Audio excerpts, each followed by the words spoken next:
Hello everyone, a very warm welcome to our channel Prime Learning. Last video में हमने ICMR JRAP 2022 के general aptitude के first 25 question जो है वो डिस्कस किए थे। उसका वीडियो का लिंक मैं आपको डिस्क्रिप्शन में दे दूंगी। आज अब जो नेक्स्ट 25 क्वेश्चन है उनको हम डिस्कस करने जा रहे हैं। तो चलिए वीडियो को शुरू करते हैं। Question number 26, a researcher has access to data pertaining to the health expenditure of individual. If the value of this data series is multiplied by 10, then what will be the effect on the median? Right? क्या कह रहा है question में कि एक researcher है, उसको कुछ इंडिविजुअल के हेल्थ एक्सपेंडिचर से संबंधित कुछ डाटा असेस करने को दिया है। अगर जो वैल्यू है ठीक है इस डाटा की, अगर हम ईच वैल्यू को क्या करें 10 से मल्टीप्लाई कर दें, ठीक है, then what will be the effect of on the medium, तो मीडियन पे उसका क्या इफेक्ट आएगा। ठीक है, तो इसमें जो ठीक है median will not be affected. भाई क्यों मीडियन इफेक्ट नहीं होगा? मीडियन इफेक्ट होगा twice the value of original medium. नहीं, ट्वाइस क्यों होगा? जब मल्टीप्लाई ही तो किया है उसको, कौन सा उसको स्क्वायर किया डाटा को, तो 1/10 of the original median value. No, this is also wrong option. So 10 times of the original median value. ठीक है, अगर हम 10 से मल्टीप्लाई करेंगे तो 10 टाइम्स वो इंक्रीज करेगा, ठीक है, original median value. Right. Question number 27, ठीक है, इनुलिन, ठीक है, ये इंसुलिन नहीं है, inulin occurs in the root of. ठीक है, इनुलिन क्या होता है? इनुलिन एक स्टोरेज पॉलीसेकेराइड होता है, ठीक है, जो कहाँ प्रेजेंट होता है, जो अक्कर होता है कहाँ पे, in the roots of dahlia.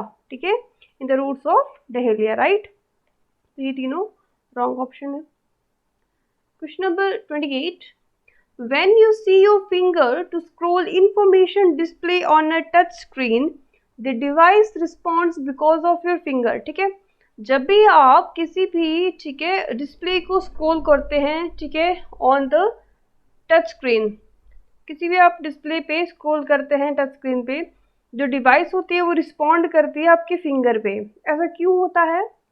और फर्स्ट ऑप्शन है transfers body statics electricity to device. नहीं, बिल्कुल भी नहीं। सेकंड है disrupts an electric current. Yes, जो इलेक्ट्रिक करंट होता है वो जिसे आप उसको टच करते हैं तो वो क्या होता है, डिसरप्ट हो जाता है। तो उसका जो राइट ऑप्शन है वो है second.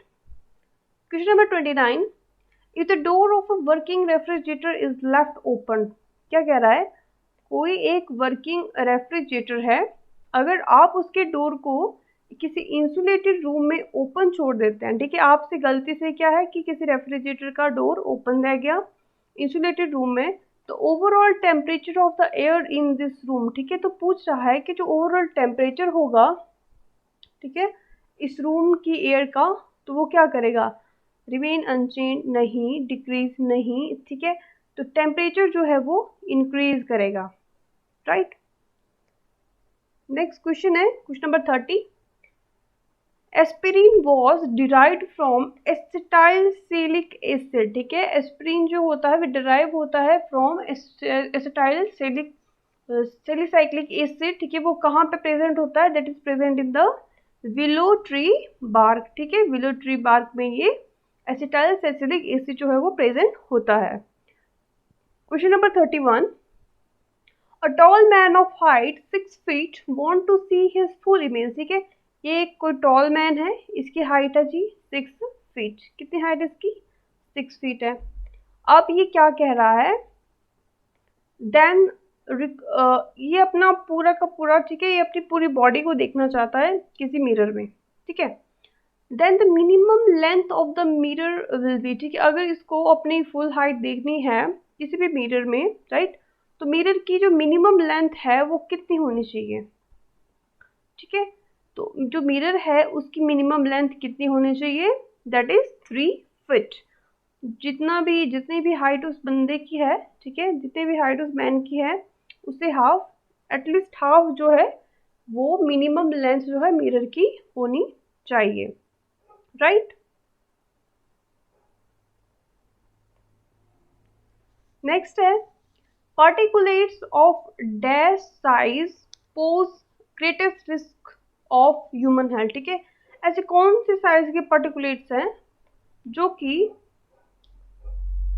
Greatest risk of human health के लिए, ठीक है, वो एक रिस्क है, ठीक है, पोज ग्रेटेस्ट रिस्क है ह्यूमन हेल्थ के लिए कोई पर्टिकुलर इसका क्या साइज है, that is less than 2.5 micrometer in diameter, ठीक है, that is 2.5 micrometer in diameter. Question number 33, 10 men and 8 women together can complete work in 5 days, ठीक है, 10 मेंस है और 8 वुमेन्स है, राइट, वो किसी काम को करने में 5 दिन लगाते हैं साथ में, ठीक है। Work done by one women a day is equal to the half of the work done by a man in one day, ठीक है। क्या कह रहा है कि जो वर्क है, ठीक है, अगर एक वुमेन है वो एक दिन में जितना काम करती है, ठीक है, वो जो एक आदमी है उसके काम, ठीक है, एक आदमी ने जितना काम किया उसका, ठीक है, एक आदमी पूरे दिन में जितना काम किया और एक वुमन ने जितना काम किया वो आदमी के काम से आधा होता है, ठीक है। So how many days you will take for 4 men and 6 women to complete the work, ठीक है। अब यहाँ पे ध्यान से देखिए, ठीक है, वर्क को आपको, ठीक है, फर्स्ट ऑफ ऑल देखो, ये कोई मैन है, ठीक है, ये वुमन, हाँ, तो ये क्या करते हैं, कोई मैन है, ये 10 वुमेन है, ठीक है, 8 women है, तो ये किसी काम को पूरा करने में कितना दिन लगाते हैं, 5 days, राइट। तो और नेक्स्ट हम देखते हैं, और जो एक वुमेन है, ठीक है, वुमेन है वो वर्क करती है कितना, half of the work of the man, ठीक है। अगर हम मान लें, ठीक है, 4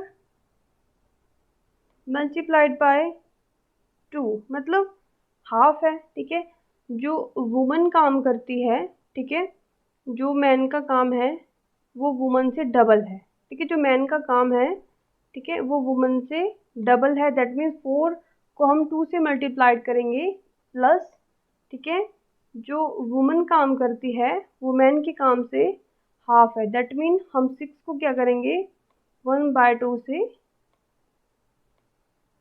मल्टीप्लाई कर देंगे। सो 2 से 6 कट हुआ, यहाँ पे बचा 3 एंड 4 2 ज़ा 8, ठीक है, 8 plus 3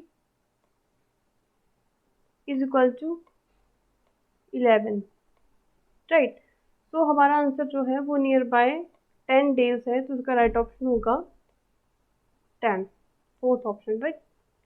question number 34, among the data collected for a clinical study in a diabetic patient, ठीक है, among the data collected for the clinical study in a diabetic patient, which of the following is not a scalar variable, इनमें से कौन सा जो है वो scalar variable नहीं है। स्केलर वेरिएबल क्या होता है, ठीक है, स्केलर वेरिएबल ये जो एज ऑफ द पेशेंट है, ठीक है, ब्लड ग्लूकोज लेवल है, डेली यूनिट्स ऑफ इंसुलिन, ये सब क्या है, स्केलर वेरिएबल्स हैं। पर the district where the patient currently live, ठीक है, जब भी आपको कुछ डायग्नोज करना होता है तो आपको मेडिकल, ठीक है, उसके मतलब जो भी आपको बीमारी है, ठीक है, उससे रिलेटेड आप इंफॉर्मेशन ऐड करते हैं। अब ये थोड़ी लिखते हैं कि भाई कौन से डिस्ट्रिक्ट से आया है, कौन से, मतलब ऑन द टाइम, ठीक है, जब आपको पेशेंट को मॉनिटर करना होता है तो आप ये थोड़ी ना देखते हैं कि पेशेंट कहाँ से आया है, राइट। सो जो इसका स्केलर वेरिएबल नहीं है वो कौन सा है, option 2, that is district where the patient currently live. Question number 35, a pair of fair dice is thrown independently 3 times, the probability of getting the score of exactly 9 twice is, ठीक है। तो देखो, जब हम 2 डाइस को throne करते हैं, ठीक है, तो total number of sample space होते हैं वो कितने होते हैं, 36, ठीक है, मतलब एक डाइस में 6 होंगे, दूसरे में 6 6 6 36, ठीक है, सैंपल कितने आएंगे वहाँ पे, 36 सैंपल वहाँ पे आएंगे, ठीक है। अब यहाँ पूछा है कि जो 9 है, ठीक है, एग्जैक्टली 9 आने की प्रोबेबिलिटी कितनी है, ठीक है। तो जब हम इसको थ्रो करेंगे, ठीक है, तो थ्रो किया 3 आएगा और 6, 3 और 6 एक पॉसिबिलिटी ये हो गई, दूसरा 4 और 5 आएगा, एक पॉसिबिलिटी ये हो गई। 5 और 4 आएगा, एक पॉसिबिलिटी ये हो गई, और एक 6 और 3 हो गई, ये पॉसिबिलिटी एक और होगी। तो मतलब टोटल 4 पॉसिबिलिटीज हो गई हमारे पास कि 9 आने की, राइट। तो अब देखिए, इसको ध्यान से देखिए। तो जो प्रोबेबिलिटी है गेटिंग ऑफ 4, ठीक है, कितनी हो गई? 4 अपॉन टोटल कितनी है? 36, राइट। सो 4 1 सा 4 एंड 4 9 सा 36, दैट इज 1/9। अब जो प्रोबेबिलिटी है अब 9 नहीं आने की कितनी होगी? इसको हम क्या करेंगे? 1 minus 1/9। Probability of not coming 9 is equal to, ठीक है, 1 किया हमने, 1, ठीक है, 1 प्रोबेबिलिटी हम लेके चलते हैं। सो कितना आ गया? दैट इज 9 यहाँ पे गया, ठीक है। तो 9 माइनस 1 दैट इज 8/9। तो प्रोबेबिलिटी 9 नहीं आने की कितनी है? That is 8/9। सो अब हम यहाँ पे क्या करेंगे? प्रोबेबिलिटी का फॉर्मूला यहाँ पे हम यूज़ करेंगे, ठीक है। तो दैट इज, अगर हम 3 टाइम्स क्या करते हैं, अगर हम 3 टाइम्स अगर हम क्या करते हैं probability, so probability of getting a score of exactly 9 twice in 3 independently thrown, right. 3 times यहाँ पे बोला है, 3 इंडिपेंडेंटली थ्रोन, तो 3 मल्टीप्लाइड बाय 1/9 का हम करेंगे यहाँ पे twice, right, and divide by 8/9। तो जब आप इसको कैलकुलेट करेंगे तो अराउंड कितना आएगा आपका? 8/243। This is the probability of getting 9 when we thrown the dice, ठीक है, pair of dice independently 3 times, ठीक है। Right option is 2। Next is question number 36। इसका हम कलर चेंज कर लेते हैं, okay. So coal, crude oil and natural gases are all considered fossil fuels because they were formed from the fossilized buried remains of the plants and animals that lived millions of years ago. For more than a century, burning of fossil fuels has generated most of the energy required to people our cars, power our businesses, and keep the lights on our homes. Even today, oil, coal, and gases provide for about 80% of our energy needs. However, they also have harmful effect on the including, ठीक है, harmful effect which include land degradation, ठीक है, water pollution, air pollution.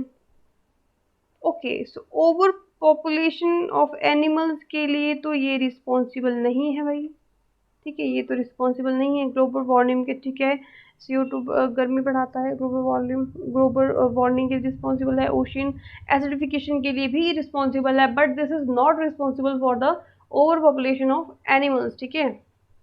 So second is the right answer. Question number 37। Water at 24 degree Celsius feels much colder than the air at the same temperature. Our body loses heat many times more quickly while water than it would in air at the same temperature. The reason for this is, ठीक है, क्या पूछ रहा है?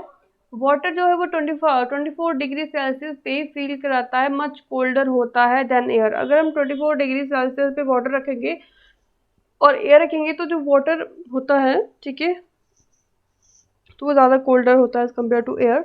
और and our body losses heat many quickly more than the water it would be in air the same temperature. तो इसका reason क्या है? इसका रीज़न है water is better conductor of two and water is much easier to touch and feel। नहीं, ये तो गलत बात है। water is denser than air, ठीक है, ये दोनों ऑप्शन बिल्कुल सही है, A and C। So option number C is the correct option, ठीक है, right answer. Question number 38, television and computer monitor commonly have LED screen, ठीक है, टेलीविजन और कंप्यूटर का जो मॉनिटर है उन दोनों के पास एलईडी स्क्रीन होती है। Abbreviation of LED, abbreviation of LED किस पे डिपेंड करती है, ठीक है, एलईडी की क्या एब्रीविएशन है, it stand for the light emitting diode, ठीक है। देखिए कितना इजी क्वेश्चन यहाँ पे आया हुआ है। A well stoppered thermos flask containing some ice cubes, this is an example of, ठीक है, a well stopper thermo flask containing some ice cube. This is an example of isolated system. Next, the Indian Council of Medical Research updated its national ethical guidelines for the biomedical and health research involving human participant mostly recently in 2017 में इन्होंने क्या किया था, guidelines को, ठीक है, most recently in 2017 involving human participate को उन्होंने किया था। Next is a researcher administrators and achievement test to assess indicate the possible effect of an independent variable in her study, the distribution of the score in the test is found to be negatively skewed. On this basis what can the researcher deduce regarding the difficulty level of the test, ठीक है, on this basis what can the researcher deduce regarding the difficulty level of the test, that is the test is very easy, it can be deduced.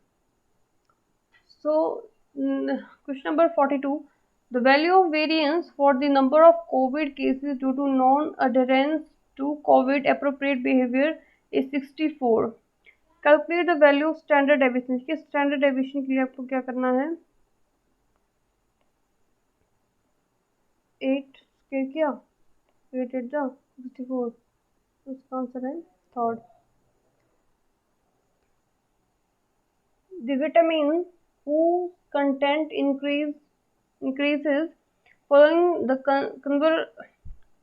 conversion of milk into curd by lactic acid bacteria is, ठीक है, एक कौन सी vitamin है जिसका जो content है वो इंक्रीज होता है the following conversion of milk into curd by lactic acid, कौन सी विटामिन है जो जब वो मिल्क से कर्ड में कन्वर्ट होती है by the lactic acid bacteria, ठीक है, कौन सी विटामिन है जो कंटेंट बढ़ता है, तो वो है vitamin B12। Question number 44, at an election a voter may vote for many number of candidates not greater than the number of elected. There are 10 candidates and 4 are to be elected. If a voter votes for at least one candidate, ठीक है, if a voter votes for at least one candidate, then the number of the ways in which he can vote is, ठीक है। सो यहाँ पे देखो permutation वाला एक question है, तो इसको कैसे सॉल्व करेंगे, तो टोटल नंबर ऑफ कैंडिडेट्स है वो है 10 और 4 आर टू बी सिलेक्टेड, ठीक है, तो हम इसको किस तरह से लिख सकते हैं, सी, ठीक है, अब 10 है वो तो सेम रहेगा, कैंडिडेट तो 10 ही है, वो कितनी तरह से 4 वोटर को वोट दे सकते हैं, ठीक है, वो हम यहाँ पे लिखेंगे, sorry,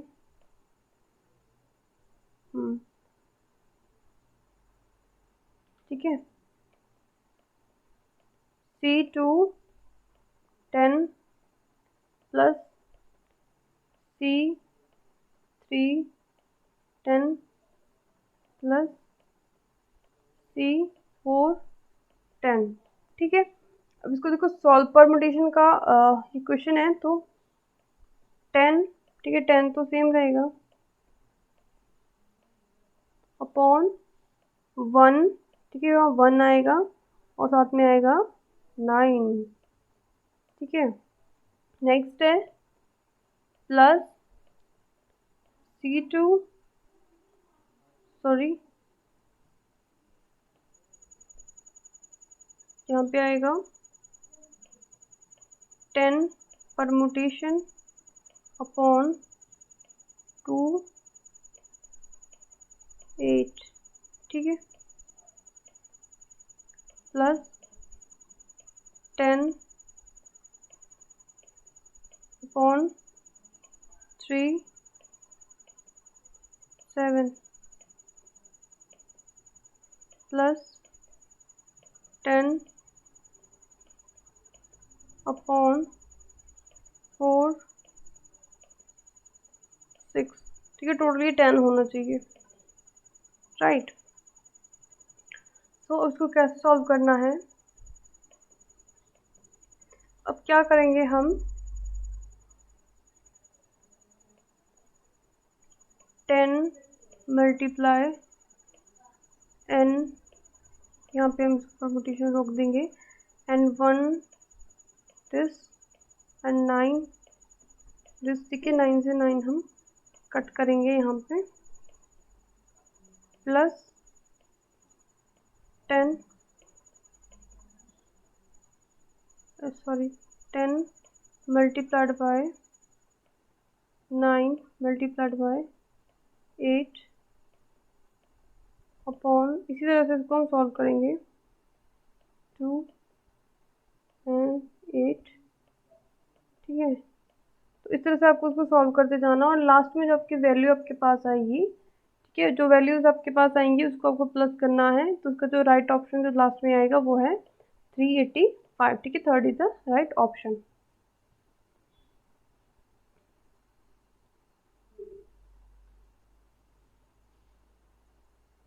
So next question is, in the table below are shown temperature conversion from Celsius to Fahrenheit. ठीक है, which of the following are correctly matched? ठीक है, देखिए कितना सिंपल इजी क्वेश्चन है। इसके लिए सबसे पहले आपको इसका फॉर्मूला है एक, राइट, वो आपको पता होना चाहिए। ठीक है, तो अगर हमको सेल्सियस को क्या करना है, फारेनहाइट में कन्वर्ट करना है, तो फॉर्मूला क्या है, C, ठीक है, सेल्सियस मल्टीप्लाइड बाय 9 अपॉन 5। ठीक है, 9 अपॉन 5, इसको कर दिया हमने ब्रैकेट में, प्लस 32। ठीक है, प्लस 32, मैंने यहाँ पे लिख दिया इसको।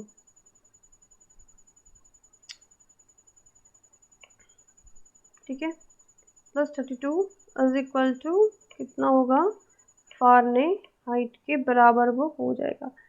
अगर हम यहाँ पे देखें, ठीक है, अब 0 डिग्री पे अगर हम यहाँ पे सेल्सियस की वैल्यू 0 पुट करें एंड मल्टीप्लाइड बाय 9.5, ठीक है, एंड प्लस 32 करें, ठीक है, तो कितने फारेनहाइट आएगा। ठीक है, अब किसी भी वैल्यू को हम मल्टीप्लाई करते हैं 0 के साथ तो वो हो जाती है 0, तो यहाँ पे बच गया 32, तो मतलब यहाँ पे फारेनहाइट की वैल्यू कितनी आ गई, ठीक है, 32, दैट इज वो बिल्कुल सही है।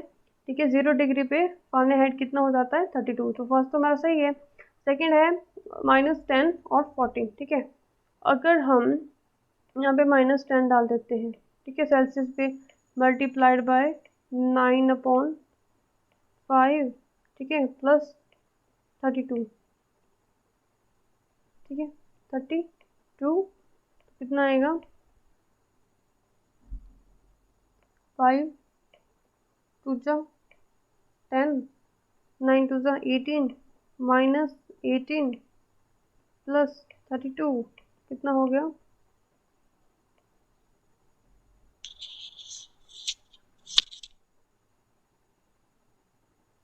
Equal to 414।